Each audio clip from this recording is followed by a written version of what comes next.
Manthey, who co-hosts the Dingy Basement Garden concert event, which occurs once a month. And this is their final event, at least for a while. And I'm here to ask how this event came about, who's involved in running it, what purpose you have. Okay, so it's both Michelle Gaw and I. It originally started when Michelle asked me if she could have a house party at my house for, just have a concert at my house for her birthday party. It was 2.5 years ago now.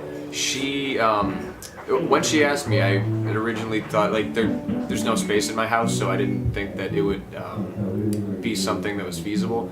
But after I originally said no, went down in the basement, kind of realized if I move all my stuff to one side, we could probably make this one area work. So just the idea of having a concert at my house was cool to me. So I built a stage area just out of a bunch of borrowed milk crates. Had some stands that I built out of those, and then just I kept coming across more free equipment that was just old stuff, and because we're not very high tech, we use a lot of stuff that we find laying around. We called it the Dingy Basement Garden after that first birthday party that we had with Michelle. We just had so much fun doing it. I had so much fun setting up and just getting excited about it. We just kept adding stuff every time. It went from people sitting on buckets to people sitting on a stadium seating that I built out of, like I said, milk crates. Added a swing just because I wanted something that would make people sit in the front. I don't know how well that worked, but I wanted something that would make people want to be closer. So I thought the swing would be fun, so that's why there's a swing in there. Came across a projector, added that, and these are all periodically as it went on. I just kept adding more and more things because I just I would find stuff that people were getting rid of, and I'm like, well, I could use that. The projector being one, an old computer being another, a really old mixer. I believe that mixer's a 1979 Yamaha. No, I'm sorry, that's a 1979 PVPA 700S, and it's just I believe it's the first mixer to ever use the digital displays. And now that we've had it's upwards of around 200 people playing through that thing. I've become very emotionally attached to it, and that and the basement itself has been something that I just kind of have really close to my heart, I guess you could say. So there is is there a special mystique about having it in the basement as opposed to having it somewhere else? Maybe. The ceilings are lower. It feels smaller and more intimate. People are crowded in. It feels like a smaller space, and it feels underground. It feels cool. And whenever we have 10 or so bands or single acts play a night, it turns into a very cool environment just because of how small and compact it is. It makes it more intimate. So yeah, I think it definitely does. I think that a basement definitely has a much more distinct feel than something like a living room show, which I've played at, and those are fun too. The basement definitely has a different feel to it though. So how would you specifically compare this to, say, Terra, Ohio City? Not sure. Never been to it. Never been there. No, and to tell you the truth, the first house concert that I ever went to was one of these. It was Michelle's birthday party. It's Terra, Ohio City is basically in a living room. It's sort of like this living room, except it's a little bit. The living room's a little bigger. There's a wide hallway and a kitchen. Cool. Yeah. I mean, the lighting's different, so lighting always has a big effect on how you take things in, how you absorb things emotionally. And I think that the fact that it's dark and the focus is all on the stage down there has a lot to do with the feeling that you get when you're down there. basically a full studio down there. I wouldn't call it a studio. As compared to say, just people performing in a living room. I'm sorry. As compared to people performing in a living room or something like that.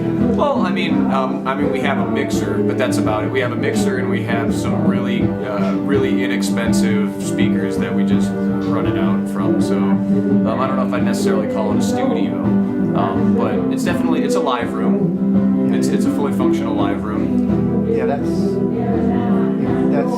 impression that people get, and it has a lot more functionality that people feel it's a lot more functionality than just performing in the living room or performing downstairs or something. Yeah, there's a good flow to it because we got the area where basically the green room where you set up and basically get ready when you're on deck and keep all your music equipment, and then it just goes we have this space specifically for that, so I think it helps the flow a little bit. Trying to keep we do our best to keep to time, but it's not always it doesn't always happen that way. So how do musicians get selected? So it started off Michelle and I just asking our friends, and to tell you the truth, that's exactly what it still is. It's either friends recommend somebody else, or we play enough open mics that we see people that we end up becoming friends with, and we just ask them. And Michelle and I will just say, "Hey, I found somebody that I really like, and I want them to play." So that's how it's been pretty much the entire time. Either Michelle or I will find somebody whose music hits us in a way that we just really want to hear it again, really hear a little bit more. Because at open mics you get 3 songs, and there's those people that you see and you're like, I want more. So those are the ones that we will invite, and to tell you the truth, there's a lot more people that I would like to have, because Cleveland just has such a plethora of talent. There are a lot more people that I would like to have down here, and it's just at this point it's not feasible. So we're having our best friends and our greatest hits and people who asked a bunch at this point. There's a lot of demand. For the last one, that is. Has there overall been a lot of demand for performing? We definitely get asked about it a lot. So I think so. Especially for the last show, you had a lot of people asking. Yeah.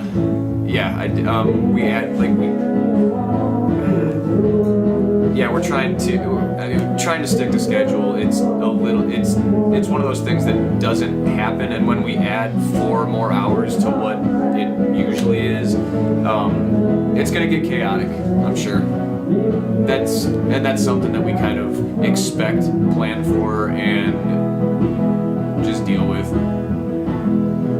So as far as the lamp, I noticed that you have a computer and you have a laptop on the side, which helps run the event, and you have a screen behind the musicians, and usually some kind of TV show or movie showing behind it often in verse form, playing in silence. Is that meant to add to the feeling of the event? I just thought it'd be cool to have a projector on in the background. There was never a thought that we would have people coordinate movies with music. Although Larry Trudeau did do that one time, and it was awesome. But yeah, we just thought it would make it more it would draw your eyes there more too. And that's what we want. We want everybody focusing now. We want everybody focusing on the music. And you can debate that it distracts, but it definitely makes you look in the direction of the musicians. So I think that unintentionally helps out. I guess it's intentional. We put it there on purpose.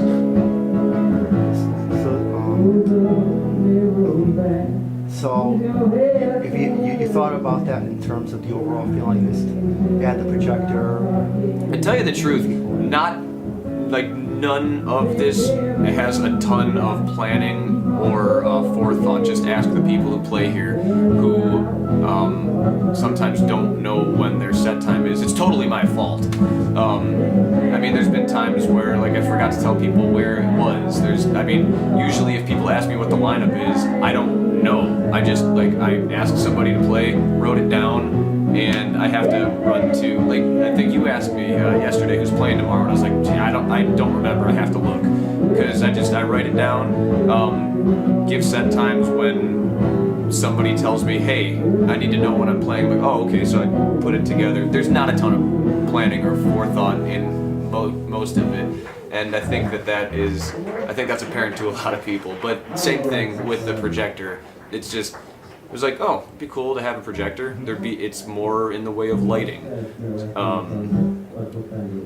So most of the stuff that happened down there was on accident. Most of the stuff is either somebody stole it and brought it, or it was given to me.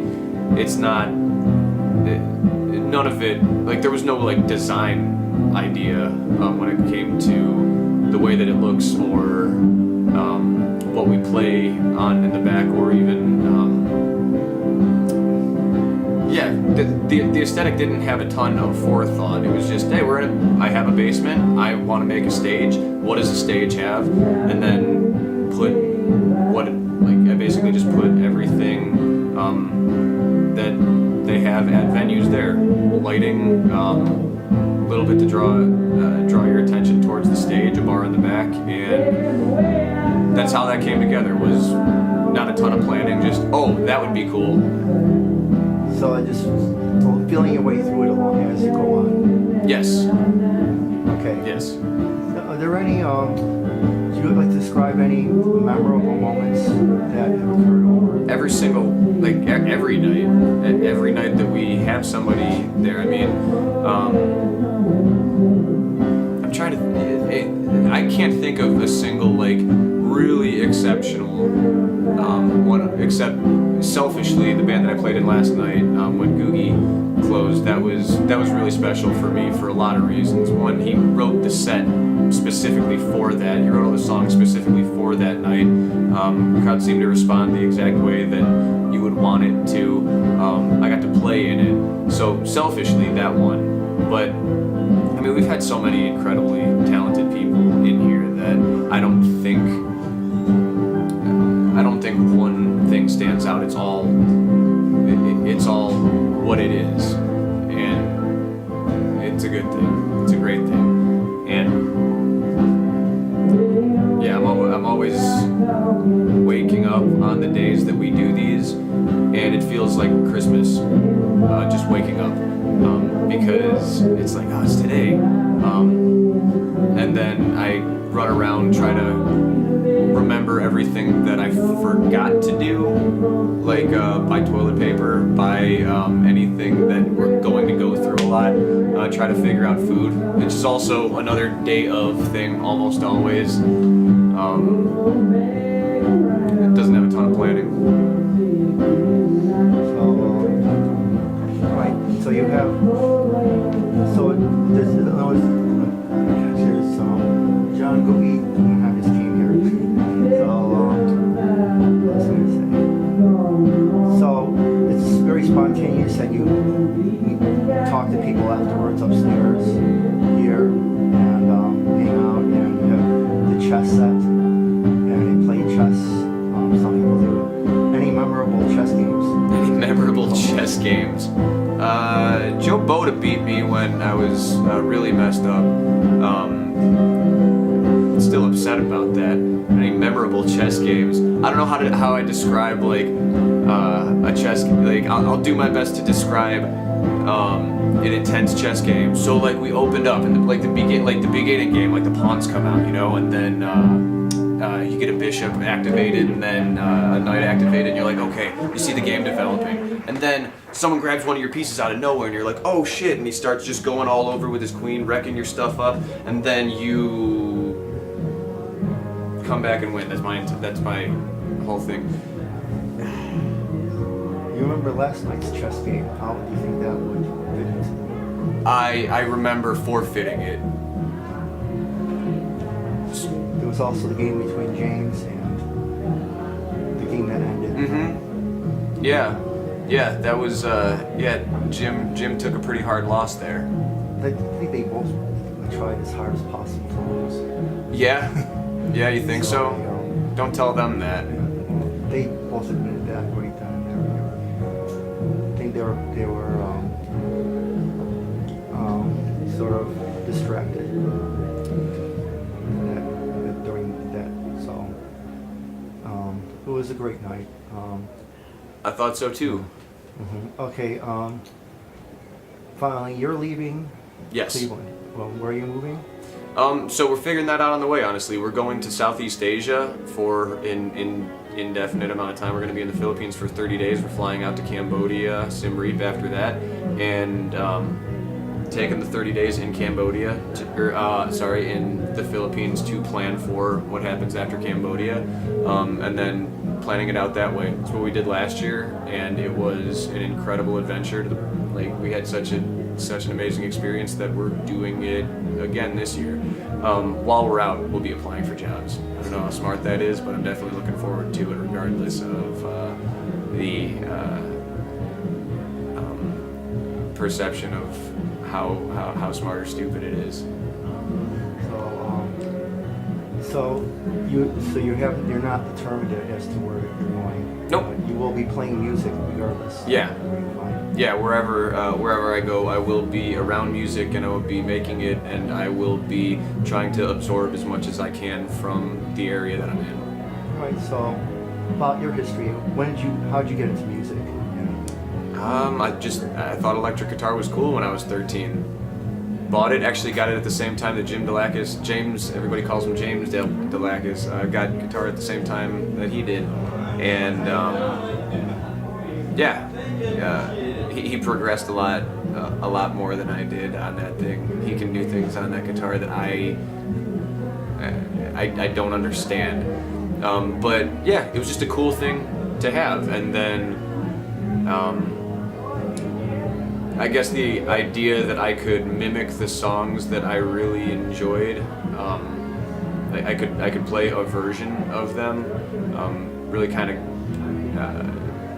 got me excited and got my head bobbing and got the hair on the back of my neck standing up, and it made me want to be around that. I mean, I've heard of, you go through phases and you can hear a song that really, like, when you hear it, makes you think, fuck everything that's not this, because this is the only important thing. And I've had enough of those to try to make them for other people, and that's why we do this in my house.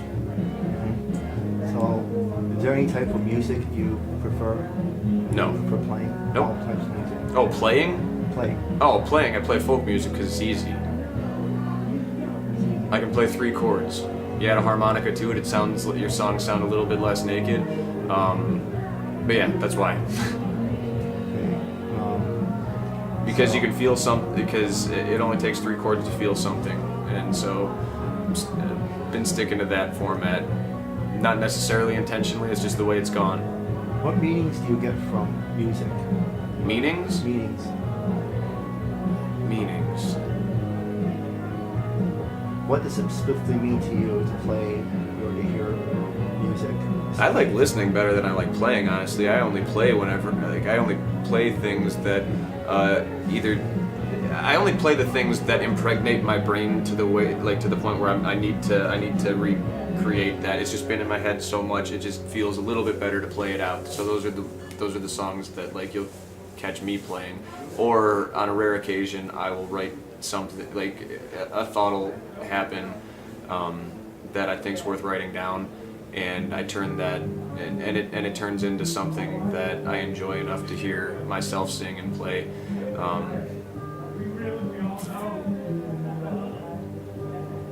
That's how that happens.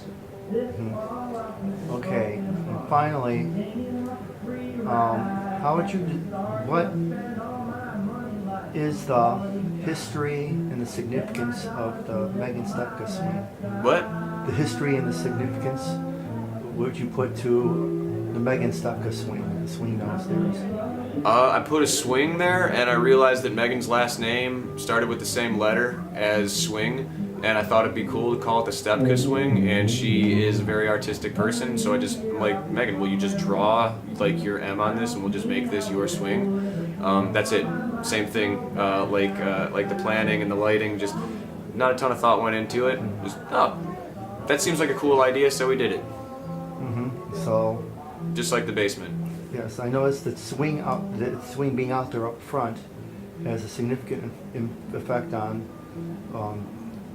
how people see the event. You see the swing once in a while swinging back and forth, and they notice that, or they sometimes sit on the swing while they're watching it. Do you think that adds anything to the effect of the overall event? Maybe subconsciously, but it's not anything that I've ever like really noticed. Like, oh, I'm glad the swing's there right now. I'm usually just listening to the music. You took a couple months ago. You took it down. And I noticed that it was gone. No, I put it up. Oh, you put it up. Yeah, it was on this. It was attached to the ceiling. Do you mind if I run? Because this next band's waiting for us, and we're already Okay. behind time. All right, So, is that okay? All right, we're just finishing. You want to finish this when you get back up? You want to finish this when you get back up, or? Oh yeah, sure. So, okay, we'll pause now.